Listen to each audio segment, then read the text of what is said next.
Everybody. मेरे काफ़ी videos पे ये कमेंट आया था कि रीडिंग की इंग्लिश रीडिंग की प्रैक्टिस के लिए और वीडियो बनाए, तो मैंने आज ये स्टार्ट किया है। ट्रू फ्रेंडशिप एक छोटी स्टोरी है, उसको रीडिंग सिखाने के लिए। लेकिन इस इंग्लिश रीडिंग से पहले आपको अल्फ़ाबेट्स का ज्ञान होना ज़रूरी है। अल्फ़ाबेट्स आपको पता है इंग्लिश में होते हैं ए से लेके जेड तक, लेकिन ए से लेके जेड तक देखिए अल्फ़ाबेट्स का जो रिलेशनशिप है वो हिंदी और इंग्लिश में काफ़ी हद तक सेम है। सेम इस तरह से मैं कह रही हूँ क्योंकि जो हिंदी की जो आपके मात्राएं हैं अ आ ई उ, अगर कायदे से आप देखें तो इंग्लिश में भी मात्राएं हैं। ए ई आई ओ यू, ये जो 5 वॉवल्स हैं ये मात्राएं ही हैं। जब भी किसी स्वर के ऊपर किसी मात्रा का होता है तो इन्हीं का इस्तेमाल किया जाता है। जैसे मैं आपको एग्जाम्पल के तौर पे बताऊं, यहाँ पे देखिए रो लिखना था तो आर के साथ ओ लगा दिया तो रो बन गया, मात्रा लग गई र के ऊपर। ठीक है, जैसे इन लिखना है तो एन से पहले ई की आवाज आ गई तो इन हो गया। तो ये जो इंग्लिश की जो मात्राएं हैं आप उनको वॉवल्स की तरह सीखते हैं। कुछ ऐसे भी होते हैं जो दूसरे जैसे साइलेंट होते हैं इंग्लिश के अंदर। इस तरह की चीज़ें आपको धीरे धीरे मैं सिखाऊंगी। तो इस रीडिंग से पहले आपको पहले तो सारे स्वरों का ज्ञान होना चाहिए, सारे व्यंजन्स का ज्ञान होना चाहिए। इंग्लिश के आप सबसे पहले आप बनाएंगे ए से लेके जेड तक। आप जब अल्फ़ाबेट्स लिखेंगे तो उसके अलग कर लीजिएगा कि व्यंजन है और ये स्वर है। ठीक है। दूसरा क्या होता है इंग्लिश में, कॉम्बिनेशन की आवाज़ आती है। जैसे कि ख लिखना हो तो के एच ख, टी एच थ, लाइक दैट। उसका भी मैंने एक बना रखा है, आप देखिए। जितने भी अल्फाबेट्स हैं वो सब आपको याद होने चाहिए, तभी आप इसको और अच्छे से समझ पाओगे। जैसे यहाँ पे है, हमें अल्फाबेट सब याद है, सिर्फ अल्फाबेट ए से लेके जेड तक, तो उनकी आवाज का ज्ञान होना चाहिए। यहाँ पे मैंने एक चार्ट बनाया है पूरे आवाज के ज्ञान के लिए। इस चार्ट को देखिए। ए की आवाज होती है अक्सर अ, बी की होती है ब, सी की क, डी की ड, ई की बड़ी ई की भी आवाज हो सकती है, ए की भी आवाज हो सकती है, डिपेंड करता है कौन सा वर्ड्स है। उसके बाद एफ की फ, जी की 2 आवाज होती है, ग के लिए भी जी ही यूज करेंगे इंग्लिश में और ज के लिए भी जी यूज करेंगे, डिपेंड करता है वर्ड से, अलग अलग वर्ड से। ये जो मैंने ये चीजें बताई इतनी हार्ड एंड फास्ट नहीं है, लेकिन मोस्ट ऑफ द टाइम यही आवाज आती है।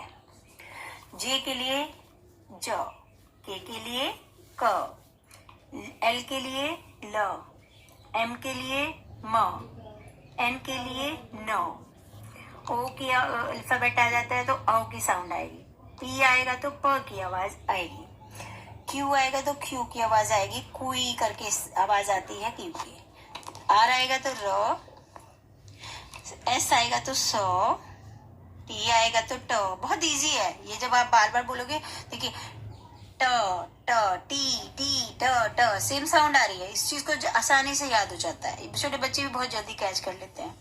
यू की आवाज में यू बोलते हैं वैसे umbrella umbrella, V for van व, डब्ल्यू फॉर वॉच वो। अच्छा, अब वी और डब्ल्यू में कंफ्यूजन क्या होता है, वी में जब हम बोलते हैं तो आप ध्यान दीजिए वैन वैन वैन, तो ऊपर का जो आपका लिफ्ट है वो नीचे वाले टीथ को टच कर रहा है, वैन वैन। लेकिन डब्ल्यू फॉर वॉच अगर आप बोलोगे तो वॉच में आपके मुंह गोल होके खुल जाता है, वॉच वाटर, लाइक दैट।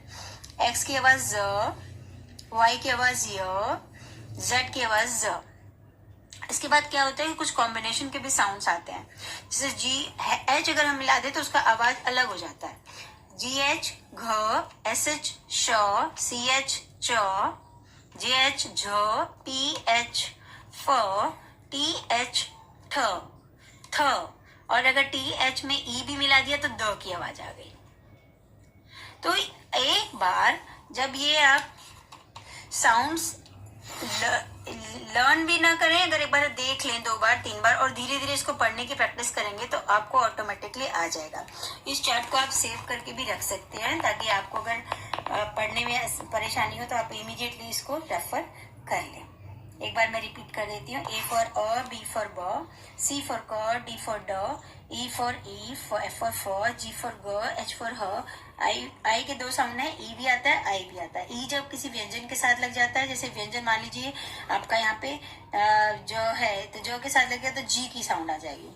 क, ल, म, न, औ, प, क्यू, र, स, ट, अ, व, व, ज, य, ज, घ, श, छ, झ, फ, ठ, ध। ये तो हो गया साउंड्स लर्न हो गए। अब हम नेक्स्ट स्टेप पे आते हैं।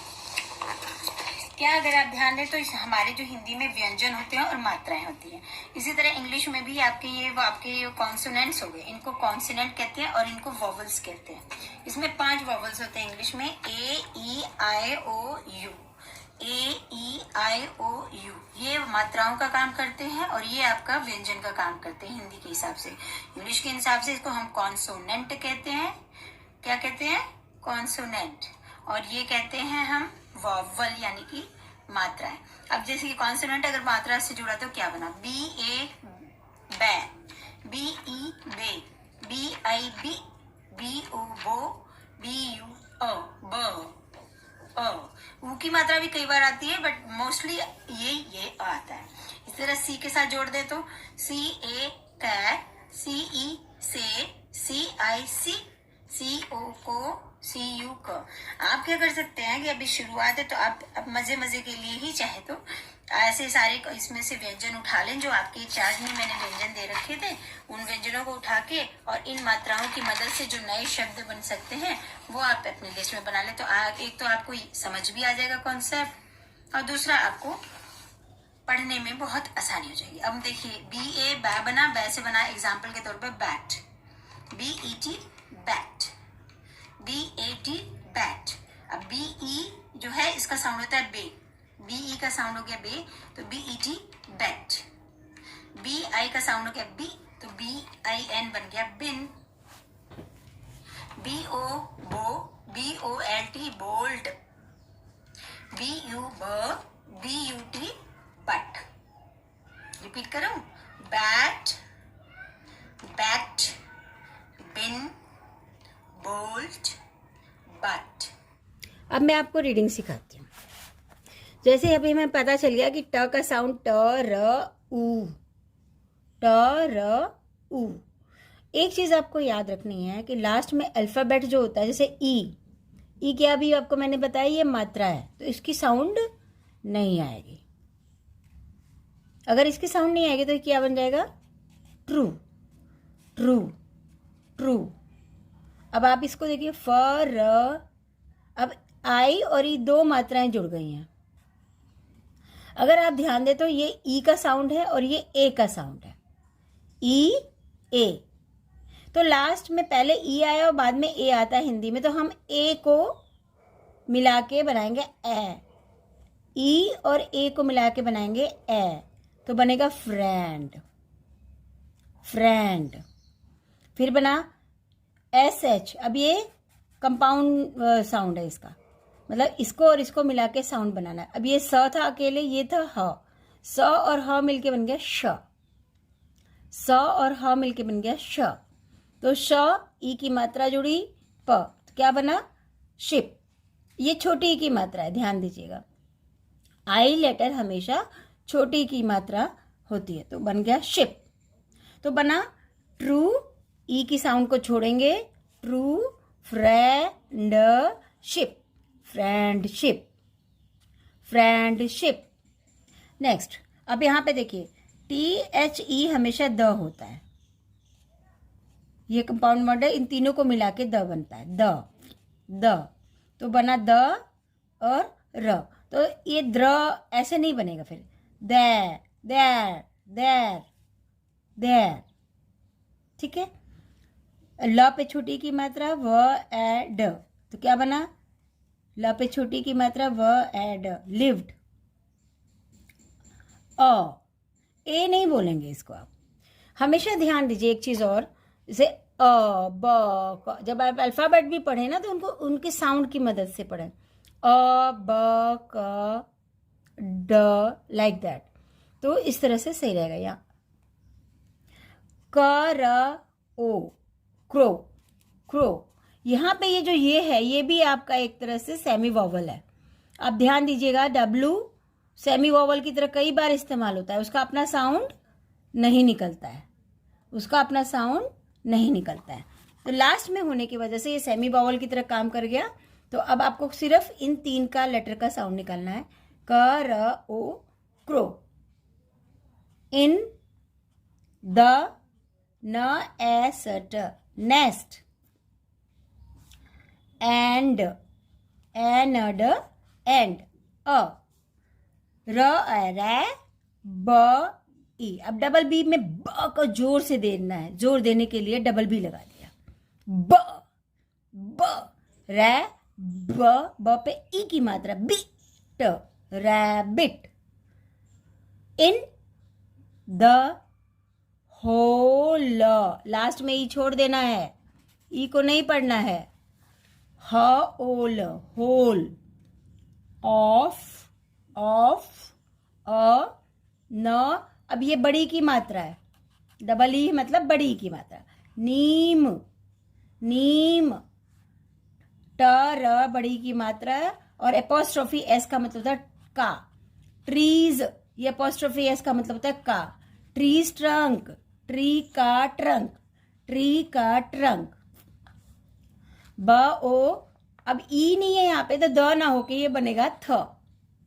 यहाँ पे ई नहीं है तो थ बनेगा। आपको मैं एग्जांपल देती हूँ, बॉदर। बॉदर वर्ड में यहाँ पे ई होता है, इसलिए बॉद हो जाता है, क्योंकि यहाँ पे ई ना हो तो थ बनेगा।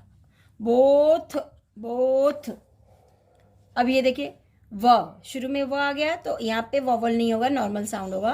व, एर, वेर, यार, एर। ये चीज आप हमेशा ध्यान रखिए, ई आर ई एर, ई आर ई एर करिए तो व के आगे एर लगा देंगे तो वैर हो जाएगा, वैर।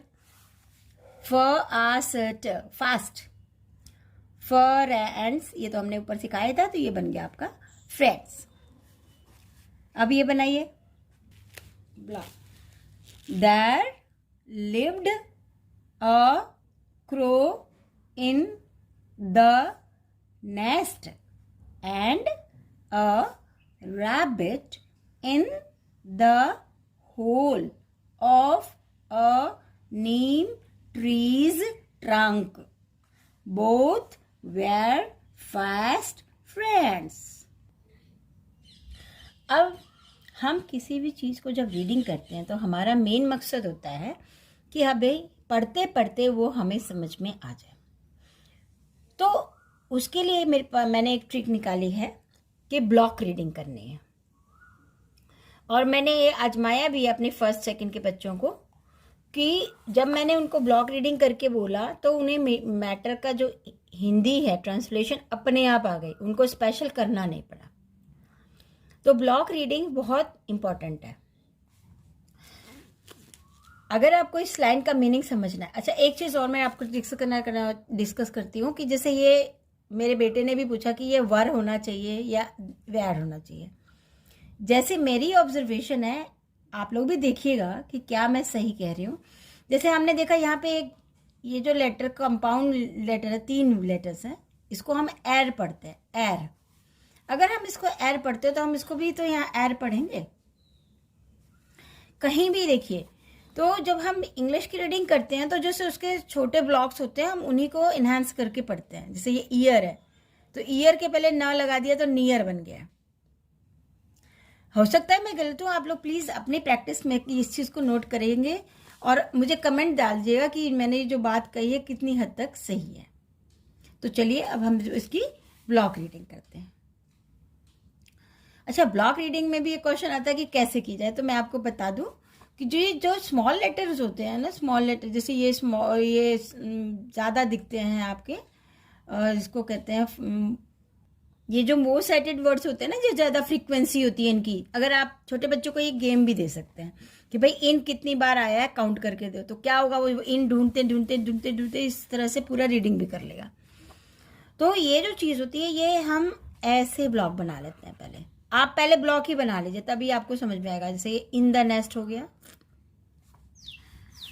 इन द होल हो गया, एक ब्लॉक हो गया। Of a Neem trees trunk, ये एक ब्लॉक हो गया। द विलेज एक साथ बोलेंगे। अ कनिंग फॉक्स एक साथ बोलेंगे। ईटिंग रैबिट्स एक साथ बोलेंगे। वन फाइन मॉर्निंग एक साथ बोलना है वैसे, one fine morning the fox came there. अच्छा, अब हम शुरू करते हैं। तो इस तरह से पहले आप ढूंढना सीखिए।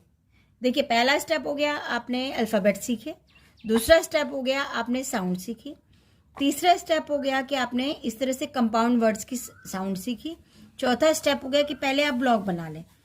किसी भी स्टोरी को पढ़ने से पहले जो बच्चा है उससे बोलिए कि बेटा ब्लॉग बनाओ, ढूंढे, ब्लॉग्स ढूंढे, जैसे इन द होल, और ढूंढे द रैबिट, और जितना वो ढूंढ सकता है ढूंढ ले। फिर हम पढ़ना शुरू करेंगे। देयर अकेला होगा, lived a crow in the nest, and connector है, अकेले साउंड आएगा। अ रैबिट एक साथ बोलेंगे, ए रैबिट नहीं, a rabbit, a rabbit in the hole of a neem tree trunk, both अकेला होगा। वेर फास्ट फ्रेंड्स, ठीक है। अब ये कनेक्टर है आपके, एंड बोथ, तो इनको अकेले ही स्ट्रेस देना है आपको। जैसे ये नियर है, नियर भी अकेला बोला जाएगा, near. The village, there lived a cunning fox. Lived इसलिए इसके साथ मैंने बोला है क्योंकि ये इसी के लिए लिखा गया। सो लिव्ड अ कनिंग फॉक्स। ही अकेला बोलेंगे, liked eating rabbits, liked eating rabbits. तो इस तरह से आप पूरे पेज का जब ब्लॉग बना लें, पहले ब्लॉग बनाएं। मेरे बार बार ये कह रही हूँ, पहले ब्लॉग बनाएं, खुद भी बनाएं या बच्चों को बोलें कि वो खुद ढूंढना सीखे ब्लॉग। जब वो ब्लॉग ढूंढना सीखेगा, आई एम श्योर कि उसको रीडिंग सिखाने की आपको ज़रूरत नहीं पड़ेगी। और मान लो ब्लॉग बनाया, उसके बाद जब वो रीडिंग करेगा तो ऑटोमेटिकली उसके मुंह से ब्लॉग्स एक साथ निकला करेंगे। जैसे in aloud, the rabbit's friend, एक साथ। In danger, the rabbit is, a fox is sitting, a fox is sitting, ये देखिए एक साथ होगा। Under the neem tree, to eat him up, so अकेला होगा। You all help me, you all एक साथ होना चाहिए, देखिए, you all help me to get read, to get read एक साथ, ऑफ दिस विकेट फॉक्स। तो ये चीज पहले बनानी है, रीडिंग बाद में करनी है, पहले ब्लॉक्स बनाना सीखना है आपको। It is very important. Blocks बनाना सीख जाएगा तो रीडिंग करते समय ही उसको मीनिंग समझ में आना शुरू हो जाएगा। बल्कि जब ये ब्लॉग बना रहा है तभी मीनिंग भी तो दिमाग में आ रहा है। इन डेंजर, इन डेंजर उसके दिमाग में आएगा।